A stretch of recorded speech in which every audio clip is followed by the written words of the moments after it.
Hi, I'm Lara Jayasiri, and I was a debater for St. Bridget's Convent, and I also coached the junior debate pool of St. Bridget's Convent. In today's video, I will be breaking down the motion, this House would require approval from local referendums for all major land development decisions.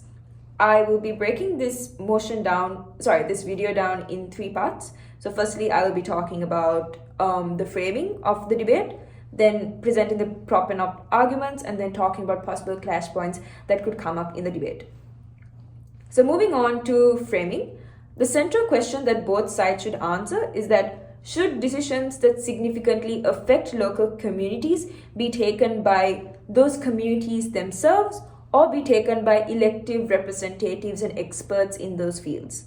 So both prop and op should argue on democracy in large-scale development, and prop will will support direct democracy, while op will be supporting the idea of representative democracy. All right, so moving on to proposition's context is that in many countries, where large-scale projects happen, it's mostly pushed by the central government without local consultation. So these projects have forced relocations, pollution, and corruption in these communities. Thereby, there has been a significant reduce in public trust. So prop's interpretation or prop's contextualization should be that, look, before approving major land development projects that impact local communities, there should be local referendums where citizens are allowed to vote yes or no to a certain development project after receiving ample amounts of information about the aspects and consequences of that certain development project happening in that area. Right? So proposition will be supporting a democratic, transparent, and community-centered environment when it comes to development projects happening in a certain area or community. So moving on to the first argument on democracy and accountability. Firstly, proposition should say that, look, local referendums are the purest form of democracy. Democracy shouldn't end with elections and thereby should continue with policy making as well, right? And with direct democracy, there is real empowerment of not only the government with the development of the area and development of the country, but also the citizens themselves. Why? Because with referendums, this forces government agencies to justify projects to the public because they need to garner votes, they need to win public trust. And with citizens becoming co-decision makers and active participants, there is going to be transparency, which reduces corruption and political manipulation, because at the end of the day, they need votes. They need people to say yes in order to carry on with a certain project. So there's going to be accountability and there's going to be transparency. What are the impacts of this, right? This legitimizes projects because now there's consent and not coercion. Secondly, it strengthens public trust. Why? Because for instance, when majority votes for a certain project, there's going to be a reduction in protests and lawsuits because the local community themselves have taken the risk of saying yes to a project, right? Because they believe that this project is important for their community, important for the development of their community, right? So there's going to be accountability on both sides. Firstly, on the local sides as well, because they have the pressure to support and cooperate because they have given the yes themselves, right? There's accountability on government agencies as well, and that will be the third impact. Why? Because now they have to comply with promises that they have given to the public, right? Because they have gained public trust. So there's going to be integrity and honesty and thereby accountability because they have actively worked with the community in order to get the green light to carry on with a certain development project, right? So then moving on to the second argument on protecting communities and accountability, because it's important to protect the people of your country, the people of a certain area. So locals, as we know, who are affected by development are affected by development through displacement, pollution, change, and so on and so forth, right? So with referendums being imposed with development projects, you're respecting people's living conditions, you are asking for their consent, and you're not just coming and uprooting their lives, because at the end of the day, people live in a certain area because of accident of birth, because of jobs, because of their culture and traditions, right? So as a democratic government, you can't necessarily come and uproot the lives of these people and just displace them because you want like a highway to be built and it's cutting through a person's backyard, right? So now developers are thereby incentivized to create less evasive projects, right, in order to garner votes, because they need to show the people that it's not going to necessarily cause a drastic disaster in their lives, right? So they will try their maximum best to make sure that it protects the environment and it protects the livelihoods and the lives of these people. So what are the impacts of this? It prevents projects that waste money and resources and thereby harming communities in the long run, because again, they need votes. They need to make sure that the people are okay with it firsthand, right? That is their main priority at the moment. So this will lead to the second impact on long-term stability, because now there is consent, there is no backlash and protest, because people themselves have supported or have supported for or against a certain project, right? So now that again with your third impact should look like, okay, now that citizens are no longer passive participants and now they're active, there's shared ownership, right? There's going to be more support, there's going to be more cooperation. Thereby you are, at the end of the day, protecting communities, and you're making sure that their communities are sustainable with development happening within those areas So thereby not only are you protecting democracy, you're protecting the people of your country in the long run. Moving to opposition's context should be like, look, when it comes to large-scale infrastructure, they serve the nation and not only the towns and communities that this infrastructure pass through. So opposition should be like, yes, local voices do matter, but when it comes to referendums for every major project, development is just going to merely be slow and inefficient in the long run, affecting both the nation and the communities themselves. So opposition's interpretation should be, okay, we can consider local opinions through consultations, but when it comes to the final approval and giving the green light to a development project, that should be left to the elected representatives and experts. So moving on to the first argumentation of opposition, which is the inefficiency and policy paralysis that can happen due to referendums. There is going to be policy gridlock because these projects require a lot of long-term planning and processes, and referendums are just going to cause delays, more costs, and veto threats to essential development projects.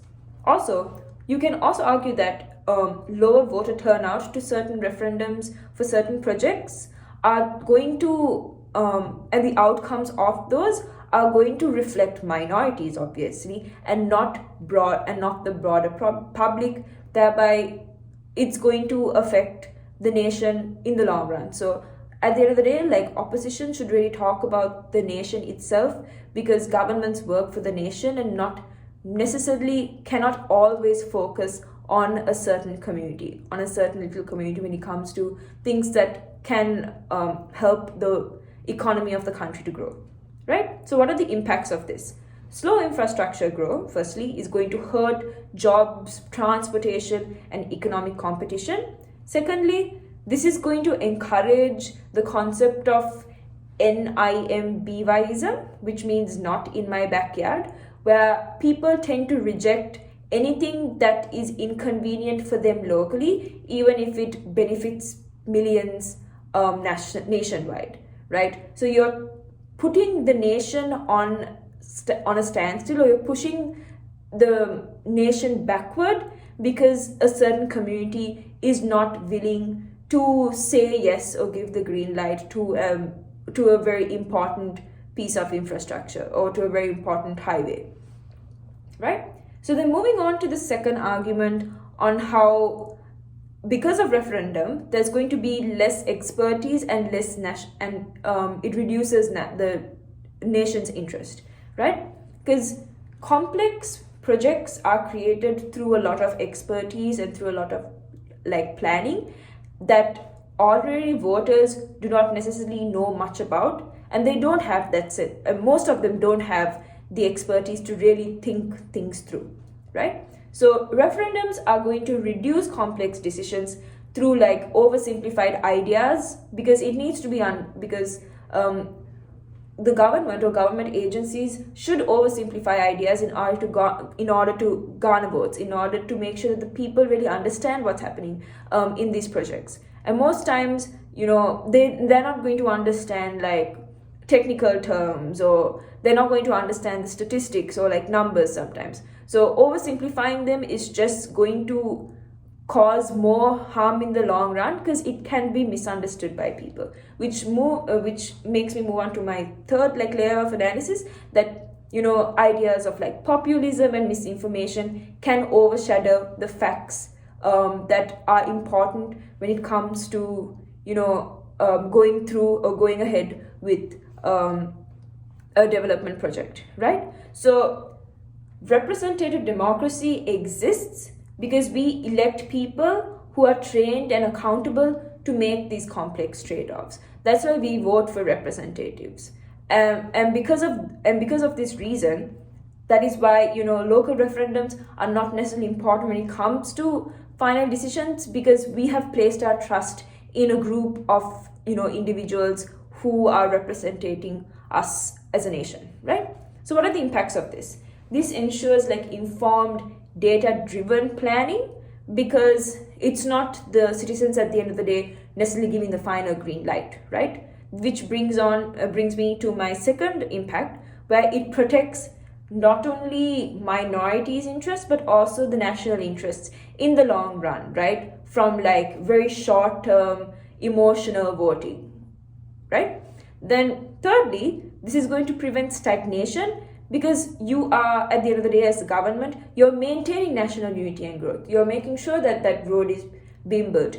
You're making sure that telecommunication towers are being built, and that's going to be enjoyed by every citizen in the country or in the state, right? So delays and divisions that are going to harm communities, that you're, at the end of the day, like with local referendums, the divisions and delays that come from them are just going to harm the communities that you necessarily aim to protect in the first place, right? So you're really you're being counterproductive by giving local referendums the priority when it comes to making decisions on these projects, right? So true democracy in opposition side should be a democracy that is representative, informed, and nationwide, and cannot be necessarily community centered if a certain decision or a certain project is there for the benefit of everyone to enjoy.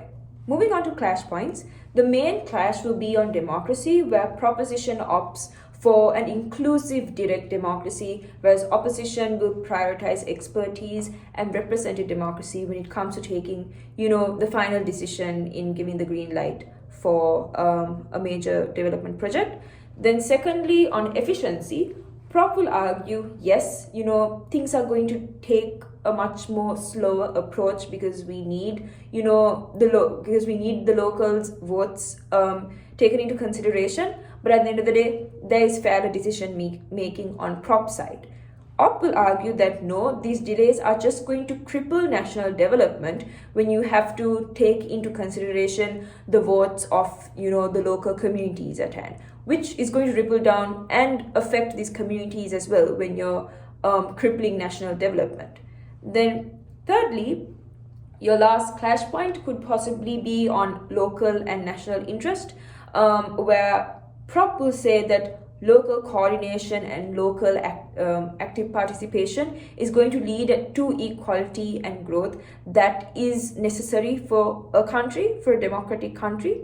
Whereas Op will argue that no, can we really prioritize local centered participation in something that affects the nation as a whole? This is nationwide progress. A telecommunication tower or a highway or a railway station isn't just cannot only be centered around that community itself. It is for the benefit of everyone who's living in that country. So Op will sort of argue on whether it's really necessary for, the local community to take that final decision on behalf of the entire nation's, future. So that is it for this motion breakdown. I hope that you were able to clear some doubts through this video. Thank you.